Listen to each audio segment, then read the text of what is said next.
Bueno, hola, el día de hoy vamos a ver el tema de motilidad gastrointestinal. Entonces, antes de empezar con el tema, tenemos que hacer un repaso acerca de las capas que se encuentran en la pared de la mayoría de los órganos del tracto gastrointestinal, ¿no? Bueno, esas serían como las generalidades. Entonces, primero tendríamos la capa de la mucosa, ¿no? La mucosa, a su vez, se divide en tres partes, o tiene tres componentes, que es el epitelio. El epitelio puede formar también vellosidades y criptas, que serían las glándulas. También consta de la lámina propia, en donde se localizan los mastocitos. Y después tenemos la muscular de la mucosa o la muscularis mucosa.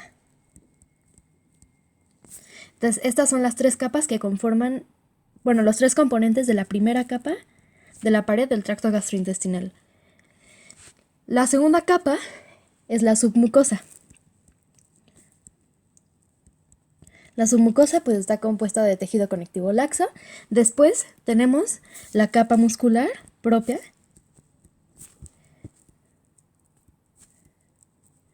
Podría decirse propia o externa, ¿no? Normalmente en la mayor parte del tracto digestivo tenemos dos subcapas pues de músculo, que es una circular, una capa circular que se encuentra interna y una capa longitudinal que se encuentra externa. La única excepción a la regla es en el estómago, en donde no solo tenemos estas dos capas musculares, sino que tenemos tres, que tendríamos la que es aún más interna que la interna, que sería la oblicua. Entonces en el estómago tenemos más internamente la oblicua, después tenemos la interna, después tenemos la circular y después tenemos la longitudinal, ¿no? Entonces en el estómago pues ya tenemos las tres capas, en el resto tenemos dos capas musculares, que son la circular y la longitudinal. Y después de la capa muscular, pues tenemos la serosa y la adventicia, o la adventicia.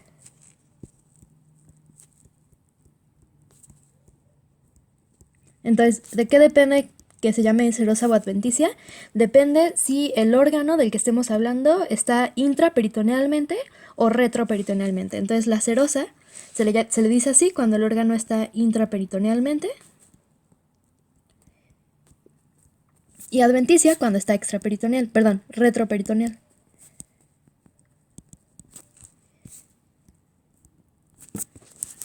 Acá tenemos las cuatro capas de la pared del tracto gastrointestinal, que serían la mucosa, la submucosa, la capa muscular propia o externa y la serosa o adventicia, dependiendo de la localización del órgano. Ok, entonces vamos a hablar acerca de la capa muscular. O sea, sabemos que en el tracto gastrointestinal el músculo del que está compuesto es músculo liso, ¿no? Sabemos que el músculo liso tiene una característica, que cada célula está unida por uniones comunicantes. ¿Por qué? Porque necesitamos que el músculo liso se contraiga como una unidad, ¿no? Por eso existen las uniones comunicantes. Entonces, vamos a hablar acerca de las contracciones que se presentan en el tracto gastrointestinal. Entonces, antes que nada, tenemos que establecer que en el tracto gastrointestinal hay ciertas contracciones que ocurren de manera espontánea, es decir, hay despolarizaciones y repolarizaciones espontáneas que ocurren de distinta frecuencia en diferentes órganos. Entonces, existen unas células que se llaman células intersticiales de Cajal,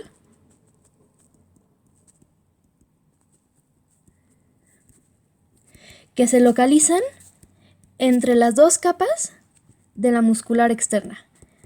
Entonces, ¿a qué me refiero con esto? Que se localizan entre la capa circular interna y la capa longitudinal externa. Se localizan entre esas dos capas de la muscular externa, que dijimos acá, que es la tercera capa del tracto gastrointestinal, ¿no? De la pared del tracto gastrointestinal.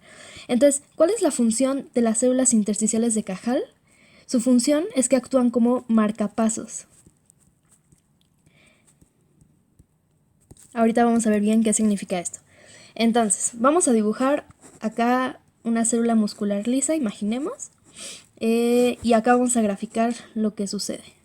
El potencial de membrana en reposo,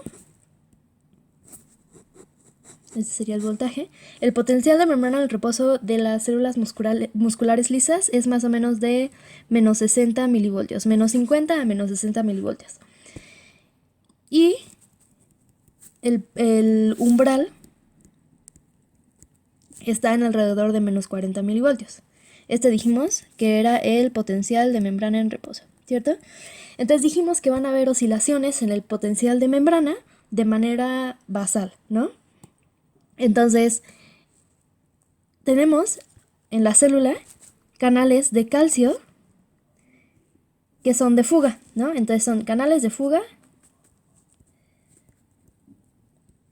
de calcio. También permiten cierta entrada de sodio, pero principalmente calcio. Entonces, el calcio logra entrar de una forma basal a este potencial. Entonces, una vez que entra el calcio, estamos de acuerdo que si hay una entrada de cationes, entonces hay una despolarización de la célula, es decir, el potencial de membrana se vuelve menos negativo, ¿cierto?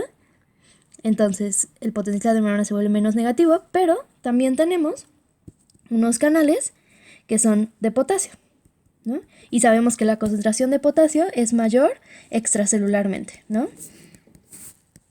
Entonces, ¿cuál va a ser el movimiento del potasio? Desde el interior de la célula hacia el exterior. Entonces, la repolarización se da por la salida de potasio. Entonces, estas fluctuaciones forman algo que se llaman ondas lentas. Así se le llama a esta despolarización leve que ocurre periódicamente en el músculo liso del tracto gastrointestinal, ¿ok? Entonces, el número de ondas lentas que se presenta en cada órgano depende de las células intersticiales de Cajal, que ya habíamos mencionado previamente, y que habíamos dicho que actúan como el marcapasos, ¿cierto? Podríamos pensarlo así como si fuera el marcapasos del corazón, porque pues bueno, sabemos que el marcapasos del corazón pues es el nodo sinoauricular, ¿no? Pero ese tiene una diferente frecuencia de disparo que el nodo AB, ¿cierto? Entonces acá tenemos una diferente frecuencia de ondas lentas en diferentes órganos. Por ejemplo, en el estómago, la frecuencia es de alrededor 3 ondas por minuto. En el duodeno es en donde la frecuencia es mayor, es de 11 a 12 ondas por minuto. En el yeyuno y en el íleon, la frecuencia es de 8 a 9 ondas por minuto. Y en el colon es de alrededor de 3 a 4 ondas por minuto, bastante similar al del estómago, ¿no? Entonces, ¿quién determina la frecuencia de ondas lentas en cada parte del aparato gastrointestinal? Las células intersticiales de Cajal, que se localizan entre las dos capas, ¿no?, de músculo, que se localizan a su vez, bueno, o sea, que forman la capa muscular del tracto gastrointestinal, ¿no?, que sería esta parte. Muy bien. Entonces, es importante aclarar que las ondas lentas no son potenciales de acción. Entonces, simplemente son despolarizaciones espontáneas, ¿no? Estas ondas lentas pueden ser modificadas, por ejemplo, por el carbacol a través de la anoctamina 1, ¿no? También le dicen ANO 1. Pero bueno, siguiendo con esto, una vez dicho esto, tenemos que establecer lo que no son ondas lentas, ¿cierto? Entonces, cuando la onda lenta supera el potencial umbral, sabemos que una vez que se supera el potencial umbral, entonces se dispara un potencial de acción, ¿no? Tanto en las neuronas, en cualquier célula excitable, y las células excitables pues son las neuronas y el músculo, ¿no? En este caso estamos hablando de músculo. Entonces, cuando se supera este potencial, que puede darse por diferentes estímulos, entonces se activan unos canales de calcio y de sodio que son dependientes de voltaje.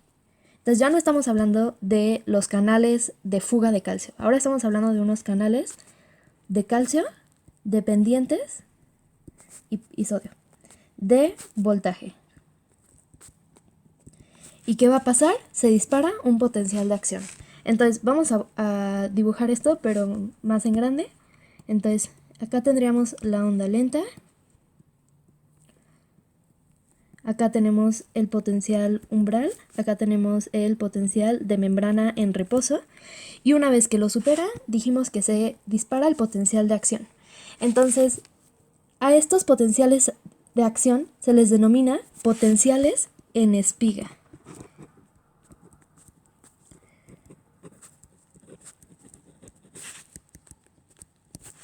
Entonces, ¿de qué depende el número de potenciales en espiga que existen? Depende de cuánto tiempo dure la onda lenta por encima del umbral, ¿no? Y también depende de qué tan por encima esté del umbral, ¿no? Por ejemplo, voy a dibujarlo mejor. Si acá tenemos la onda lenta, ¿no? Vamos a dibujar esa. Después vamos a dibujar una un poco más grande. Y después vamos a dibujar uno más grande y que dure más tiempo, ¿cierto? Entonces acá en el eje de las X tendríamos el tiempo. Y acá tenemos pues el voltaje, ¿no? Sabemos que este es el potencial umbral, sabemos que este es el potencial de membrana en reposo. Entonces acá, en el caso de la primera onda lenta, estamos de acuerdo que no supera el potencial umbral, ¿cierto? Entonces, ¿se va a disparar algún potencial de acción, es decir, algún potencial en espiga? No, ¿cierto? Acá no va a haber ningún potencial en espiga. Vamos con la segunda onda lenta. En este caso, sí supera el potencial umbral, ¿no? Entonces van a existir potenciales en espiga, ¿cierto? ¿Cuántas? Acá dibujé 5, ¿no? Ahora vamos con la tercera onda lenta. En este caso, si se dan cuenta, la onda está a un mayor voltaje que la segunda onda y también dura más tiempo, ¿cierto? Entonces, ¿cómo va a afectar a los potenciales en espiga? Va a aumentar su frecuencia. Entonces, eso es muy importante. El tiempo de duración de la onda por encima del potencial umbral y también, y también qué tanto esté por encima del umbral determina la frecuencia de los potenciales en espiga.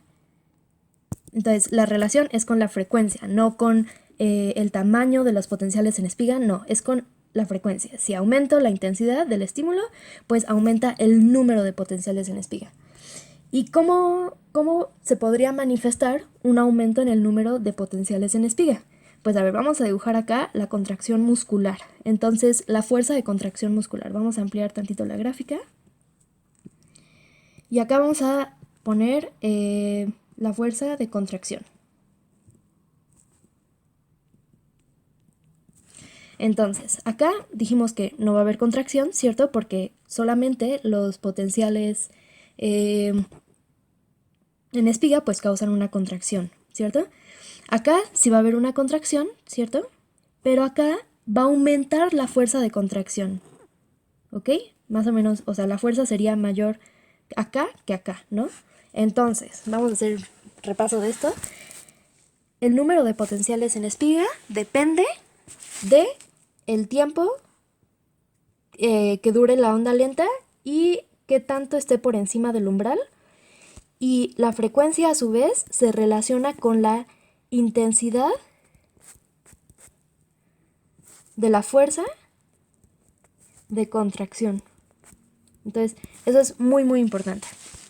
Ok, entonces, una vez dicho eso, hablar acerca de las clasificaciones de las contracciones. Entonces, vamos a establecer una clasificación según el tipo de contracción, es decir, el mecanismo, y otra que es una clasificación funcional. Entonces, en cuanto al mecanismo, tenemos dos tipos de contracciones. Las contracciones tónicas y las contracciones fásicas o rítmicas. Entonces, ¿a qué nos referimos con contracciones tónicas? Entonces, una contracción tónica es una contracción mantenida y prolongada, ¿no? Y una contracción fásica es aquella que es intermitente, es decir, son ondas en las que se presenta una contracción y después una relajación, ¿va? En esta es mantenida, ¿ok? Entonces, ahorita vamos a relacionar esta columna con esta columna. En cuanto a la clasificación funcional, tenemos primero las contracciones segmentarias. Después tenemos las contracciones propulsivas, o simplemente le pueden decir propulsión, y después tenemos las que tienen función de reservorio. Entonces, ¿cuál es la función de las contracciones segmentarias? Su función es principalmente el de mezcla o batido. ¿Cuál es la función de las contracciones propulsivas? Como su nombre bien lo dice, es que haya un movimiento del bolo alimenticio a través del tracto gastrointestinal, ¿no? Entonces tenemos imagínense que este es una parte del tracto gastrointestinal, acá tenemos el bolo y lo que queremos es que acá haya una contracción para que el bolo se mueva de acá para acá, ¿cierto? El propósito es el desplazamiento del contenido gastrointestinal. Y por último, la función del reservorio. Acá lo importante a conocer es quién da la función de reservorio. La respuesta son los esfínteres. Los esfínteres en sí se definen como una zona de músculo en donde hay una presión positiva en reposo. Eso es muy importante. Básicamente esa es la definición de un esfínter, ¿no? Y pues es bastante obvio que tengan una función de reservorio porque pues si tenemos, por ejemplo, acá más o menos un dibujo de un estómago, bueno, no está muy bonito, pero acá tenemos, por ejemplo, el esfínter esofágico inferior, ¿cierto? O sea, si acá tenemos algún bolo y esto está cerrado, entonces acá se va a conservar el bolo, ¿cierto? O acá en el estómago. Acá sí tenemos el píloro, entonces, y acá tenemos el esfínter pilórico contrayéndose, entonces el bolo no se va a ir hacia este lado, ¿no? Entonces, la función de los esfínteres es actuar como reservorio, ¿ok? Ahora, cuando hacemos la relación entre esta columna y esta columna, ya podemos decir que tanto las contracciones segmentarias como propulsivas son fásicas o rítmicas y la función de reservorio se da por una contracción tónica. Entonces, contracciones segmentarias se dan por contracciones rítmicas. Las propulsivas igual por una contracción rítmica. Y la función de reservorio por una contracción tónica. ¿De qué? De los esfínteres. Ok. Entonces, si se acuerdan, habíamos dicho que para que se genere un potencial de acción, un potencial en espiga, pues se tiene que llegar a el umbral, ¿no? Al potencial umbral, ¿no? Pero la pregunta es, ¿cómo se llega a este potencial umbral? Pues están de acuerdo que hay diversos estímulos que deben causar que el potencial de membrana en reposo sea menos negativo, ¿cierto? Entonces, hay estímulos que causan despolarización, es decir, acercan el potencial de membrana en reposo más o menos de menos 40 a menos 50 milivoltios. Y hay unos estímulos que son hiperpolarizadores, ¿no? O sea, que hiperpolarizan a la célula, ¿no? O sea, hacen su potencial de membrana en reposo más negativo, alrededor de menos 70 milivoltios. Entonces, nosotros sabemos que el sistema nervioso simpático disminuye la peristalsis, toda la actividad del tracto gastrointestinal, ¿no? Entonces, todo lo relacionado al sistema nervioso simpático, como por ejemplo la epinefrina, la norepinefrina, causarían hiperpolarización, ¿cierto? Ahora, si el sistema nervioso simpático es un estímulo hiperpolarizante, entonces un estímulo despolarizante sería el sistema nervioso parasimpático, ¿cierto? ¿Y cuál es el neurotransmisor principal del sistema nervioso parasimpático? La acetilcolina, ¿no? Sabemos que la acetilcolina pues tiene dos tipos de receptores, ¿no? Los receptores nicotínicos y los receptores muscarínicos, ¿no? Los receptores nicotínicos pues se encuentran en la placa motora terminal, ¿no? Y los muscarínicos pues existen diversos tipos. En este caso tenemos los receptores M3, ¿no? Entonces vamos a regresar acá. Bueno, vamos a dibujar otra célula. Entonces, si se acuerdan, habíamos dicho que existían los canales de fuga de calcio, ¿no? Existían los canales de fuga de potasio que causaban su salida. Y, por ejemplo, acá tenemos el retículo endoplásmico, ¿no? Que tiene calcio en su interior. Bueno, entonces, acá imaginemos que existe un receptor, ¿no? Y, por ejemplo, la acetilcolina se puede unir y, por lo tanto, puede causar mayor entrada de calcio, ¿no? O de cationes, lo cual despolariza la célula y lo acerca más hacia el potencial umbral, ¿cierto? Pero la acetilcolina no es el único estímulo que puede hacer eso. ¿Qué otros estímulos pueden participar? También la gastrina, ¿no? Puede causar un estímulo despolarizante, y la motilina, ¿no? Y el más importante de todos, que no lo estoy mencionando, que es la distensión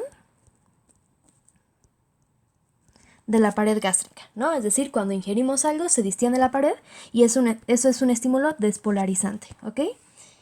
Ok. Si se acuerdan, habíamos hablado acerca de las contracciones propulsivas y habíamos dicho que el propósito es el desplazamiento del contenido gástrico desde el lugar de ingesta hacia el lugar en donde se elimina, ¿cierto? Entonces, desde ahora vamos a considerar que el lugar de ingesta, vamos a considerarlo como el lado o el polo oral, ¿ok? Y el lugar en donde se elimina vamos a llamarle polo anal. ¿Ok? Entonces están de acuerdo que todo lo que se ingiere va desde el polo anal, desde el polo oral hacia el polo anal, ¿cierto? Esa es la dirección del desplazamiento, ¿cierto? Entonces, acá volví a dibujar más o menos las capas. Dijimos que tenemos la mucosa con sus 3 componentes. Tenemos la submucosa, tenemos la muscular externa o propia y tenemos la serosa o adventicia, ¿no? Dijimos que la muscular, a su vez, se divide en 2 partes, ¿cierto? Entonces la capa longitudinal, que es externa, y la capa circular, que es interna, ¿no? Entonces, debajo de la capa circular, pues ya dijimos que estaría tanto la submucosa como la mucosa, y externamente tendríamos a la serosa o a la adventicia, ¿no? Entonces, estamos de acuerdo que de este lado está el lumen, ¿cierto? O la luz del tracto gastrointestinal, ¿cierto? Desde acá tenemos la mucosa, nomás para representarlo. Submucosa.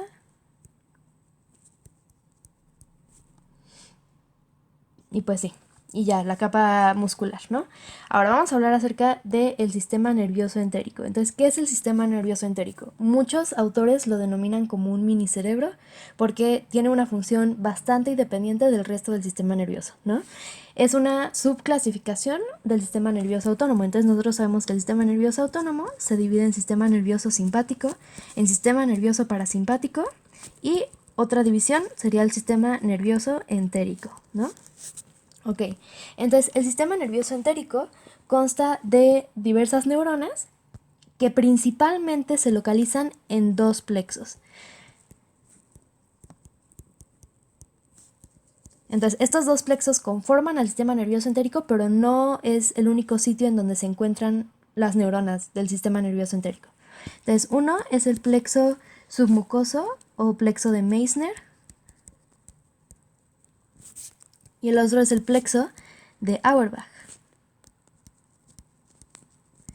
Entonces, el plexo de Meissner se localiza en la submucosa. Vamos a dibujar ahí más o menos bueno, no dibujé nada. Las neuronas, pues. ¿No? Este es el plexo submucoso, ¿no? O de Meissner. Y otro es el plexo de Auerbach. El plexo de Auerbach se localiza entre las 2 capas de músculo de la capa muscular propia, ¿no? Entonces, es decir, entre la capa longitudinal externa y la capa circular interna. Ahora, ¿cuál es la función del plexo de Meissner? El plexo de Meissner simplemente se encarga del flujo sanguíneo local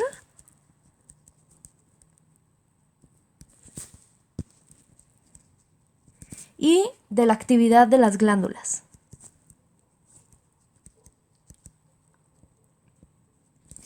Ahora, el plexo de Auerbach es el que se encarga de la peristalsis, es decir, del movimiento propulsivo, ¿ok? Entonces es muy importante. Ahora, el plexo de Auerbach podríamos decir que tiene dos redes neuronales, ¿ok? Entonces, una de esas redes neuronales es ascendente y la otra es descendente. La red ascendente se dirige hacia el lado oral, ¿ok? Entonces vamos a dibujarlo así. Entonces de este lado tendríamos el polo oral. Y de este lado tendríamos el polo anal. Ya quedamos que lo que queremos es mover el contenido gástrico, que estaría en el lumen, ¿no? Del polo oral hacia el polo anal, ¿no? Ahora, algo que tenemos que entender es lo que tiene que pasar para que eso suceda, para el desplazamiento, ¿no? Entonces, ¿están de acuerdo que para que haya un desplazamiento tiene que haber una contracción del polo oral y una relajación del polo anal, ¿cierto? Entonces, imaginemos que acá tenemos alguna parte del tracto gastrointestinal, ¿no? Este es el polo oral y este es el polo anal. Entonces, acá se tiene que contraer, ¿cierto? Para que el bolo se dirija hacia acá. Sin embargo, si acá también se contrayera, entonces no se desplazaría hacia ningún lado, ¿cierto? O sea, no se desplazaría, se quedaría en el mismo lugar, ¿no? Y eso es exactamente lo que pasa en los movimientos segmentarios, ¿no? En las contracciones segmentarias, en donde el propósito es que esto se esté, pues que haya una contracción de este lado, y que el contenido entre esas dos partes se pueda mezclar, ¿no? Pero en esta situación lo que queremos es que haya una contracción de este lado y que el bolo se dirija hacia esta parte y por lo tanto esta parte se tiene que relajar, ¿cierto? Para poder recibir lo que está mandando el polo oral, ¿ok? Entonces, una vez que establecimos que de este lado tenemos el polo oral y de este lado tenemos el polo anal, ahora sí podemos regresar a lo de las redes, ¿no? Entonces dijimos que tenemos una red neuronal ascendente. La red ascendente se dirige hacia el polo oral, ¿ok? Sus estímulos van a ser hacia el polo oral. Y tenemos una red descendente, que al revés, sus estímulos van a ir hacia el polo anal. Entonces, lo que dijimos es que tenemos que estimular una contracción del polo oral y una relajación del polo anal, ¿cierto? Entonces, ¿están de acuerdo que mis neuronas de la red ascendente tienen que causar una excitación del músculo para su contracción? Porque eso es lo que queremos, contracción del polo oral. Entonces, la red ascendente va a ser excitatoria. Y la red descendente va a ser inhibitoria.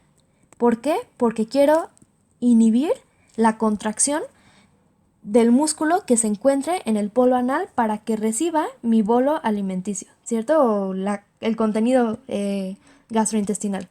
Entonces, ¿cómo es que se logra una contracción del polo oral y una relajación receptiva del polo anal? Pues depende de los neurotransmisores que manejen la red ascendente y la red descendente, ¿no? Entonces, la red ascendente, ¿están de acuerdo que dijimos que si tiene que haber una contracción, va a tener neurotransmisores excitatorios, ¿no? Principalmente la acetilcolina, ¿no? Sabemos que la acetilcolina es el principal neurotransmisor excitatorio en cuanto a la contracción muscular, ¿no? Pero otro de los neurotransmisores que participan es la sustancia P, ¿ok? Entonces, estos dos son los principales que se secretan o que se liberan en la red ascendente para causar una contracción del polo oral. Y ahora, la red descendente, es decir, que se dirige hacia el polo anal, debe haber una relajación y por lo tanto necesitamos neurotransmisores inhibitorios, ¿no?